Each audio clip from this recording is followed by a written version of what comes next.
प्रश्न है, सुधा अपनी आय का 80% खर्च करती है।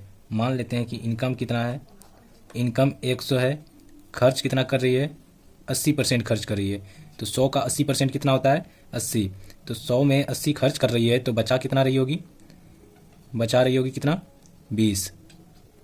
अब प्रश्न में कह रहा है जब उसकी आय 30% बढ़ जाती है, पहले कितना था 100, अब कितना बढ़ रहा है, 30% बढ़ रहा है। 100 का 30% कितना होता है, 30, यानी कि 30 बढ़ रहा है। 100 पे 30 बढ़ेगा तो कितना हो जाएगा, 130। तो वह अपना खर्च 25% बढ़ा देती है। खर्च कितना बढ़ा रही है, 25%। 80 का 25% कितना हो जाएगा, 80 का 25% होता है, 25% का फ्रैक्शन 1/4, 4 से 80 में भाग देंगे 20। 80 का 25% कितना हुआ, 20।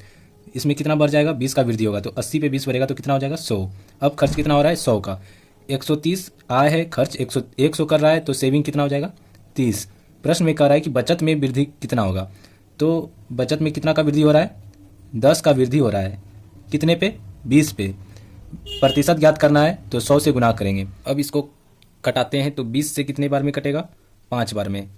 तो 10 से गुना करेंगे 5 में, कितना हो जाएगा, 50%। उसके बचत में कितने का वृद्धि हुआ, 50% का वृद्धि हो गया।